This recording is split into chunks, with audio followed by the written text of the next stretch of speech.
Colorado School District in the hot seat for allegedly factoring in race for disciplinary procedures. Isn't this literal racism? All right, it is, isn't it? I thought it was supposed to be wrong. Students were allegedly given different penalties for the same infraction. The only difference was their skin color. Good. Now do gender next.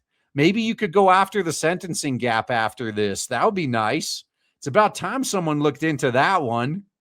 A conservative Orange Man-aligned legal group filed a civil rights complaint against, alleging that a school district in Colorado is using race as a major factor when determining disciplinary procedures and has retaliated against administrators who attempted to push back. The America First Legal, founded by top Orange Man advisor Stephen Miller, filed a civil rights complaint asking the Department of Indoctrination and Department of Injustice to investigate Cherry Creek School District, alleging that it is in violation of Title VI of the Civil Rights Act of 1964. In the complaint, the America First Legal cites a specific instance which a black student and an Asian student committed nearly identical behavior, but only the Asian student was disciplined. Sounds racist to me.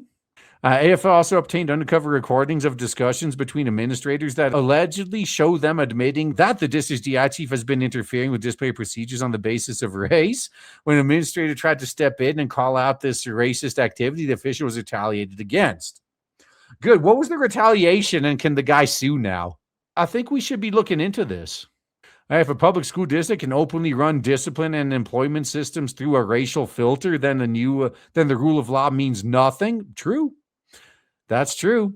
This is discrimination, plain and simple. It's soft bigotry of low expectations and should not be tolerated. The department must intervene and restore equal treatment for students, indoctrinators, and families. Yeah, definitely hold them accountable for their racism, because they've been training us for years into believing that racism is like the worst thing ever. So when we catch them being racist, got to hold them to their own standards. They're being literally Hitler here. Fox Digital reached out to the district for comment, but declined to comment on the matter, telling Fox Digital could not say anything because the district had no knowledge of the AFL's civil rights complaints, despite Fox News transmitting a copy of the complaint. They're trying to stall like that. That's all they're doing. They're stalling for time. The AFL's complaint was filed electronically with the federal government. In late current year -2, according to a complaint, the district's campus middle school disciplined and suspended 3 female students after video of them off campus over Thanksgiving break using variations of the N-word while under the influence of alcohol submitted to the district. You got to find out who the rat was and get him some stitches. 2 students, one white and one Hispanic, were allegedly depicted in the video using a racially charged language, while a third Asian female did not appear in the video and only recorded the encounter. Meanwhile, a 4th black female student in the middle school allegedly asked the Asian female student who recorded the encounter to send her the video, which the black student then allegedly passed on to her sister. a black student within district's high school who subsequently posted the video on social media and tagged white Hispanic Asian students' social media accounts. Wow, what a bunch of idiots, man. The second someone asked for a video of something like this, you should immediately not give it to them. And plus, why are you guys having social media accounts? What's wrong with you? That is an open indication or invitation to be doxxed or harassed. The black female student who passed the video to her sister also passed it to her mother, who then shared the video with Rocky Mountain NAACP. They're just looking for shits to complain about, man. Like, once you know you're dealing with a person like this, avoid them at all costs. Despite nearly identical behavior from the Asian female student and the black female student in the district, only the Asian student was disciplined. She got the same punishment as the 2 female students pictured in the video using the language, which included months of expulsion hearing. Wow. Months of expulsion hearings for recording someone saying a word. I don't think there's any fixing this system. Just burn it down and build a new one. Like, this is too far gone. That eventually coming her suspension from the school. Dude, should have just transferred out then and there.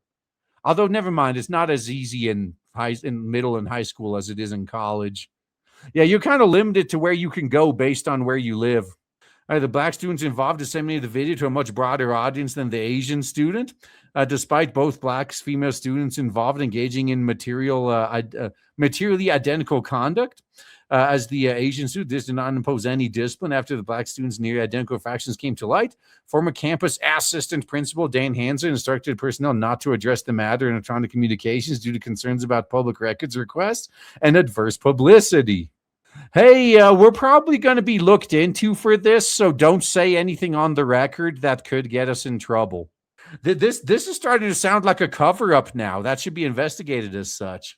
According to AFL's complaint, one of the non-disciplined black female students continued to exhibit behavioral issues, and undercover recordings it obtained.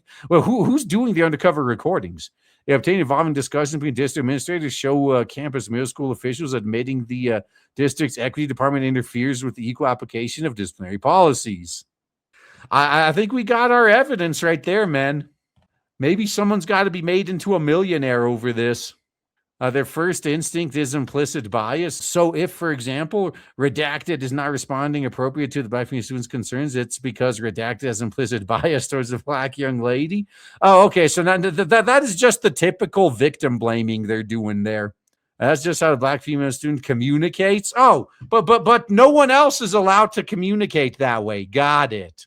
And it's culturally appropriate for the black female student to communicate in that way because that's what is culturally appropriate. No, it's not.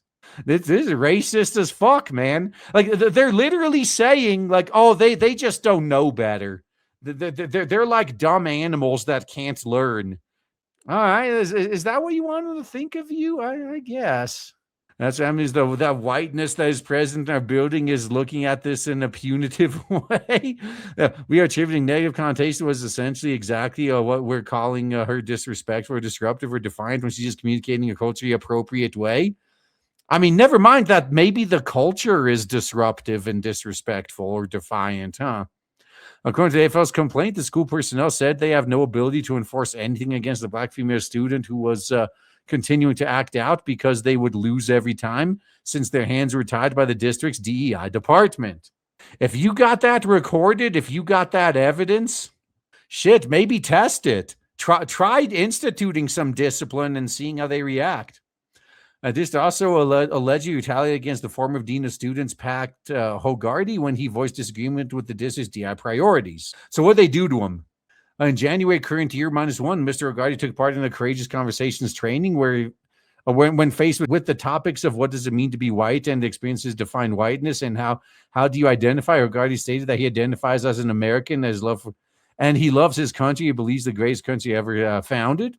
Shortly after the training, Principal Stahl informed Hogarty that the Equity Department's executive director took issue with Hogarty's failure to acknowledge that people of color go through and refuses to admit that America is systemically racist. This is a struggle session, man. So any parents out there, if you send your kids to school, you're sending them to be indoctrinated into this same bullshit. Hogarty later learned that Garcia Ortiz had referred to Hogarty's comments in the training as having racist undertones. Possibly a month later, Hogarty was informed this position had been eliminated due to budgetary reasons. I'm sure. We're going to get the last laugh in this, by the way, as all these woke departments are shut down due to actual budgetary reasons, because there's just no more money for these charity jobs anymore. Due to the Cherry Creek School District having receiving federal funds, it's subject to discrimination guidelines under Title VI of the Civil Rights Act. Yeah, and that's how they get you. That's how they can make you change behavior, even though they technically have no legal rights to. It's tied to the money they get from you. The AFL has requested that the Indoctrination and Injustice Departments investigate the matter further and implement any necessary remedial action or referrals to enforce federal civil rights law. It's okay, man. These guys probably think they're above the law. I'm sure they believe they are. Let's show them otherwise.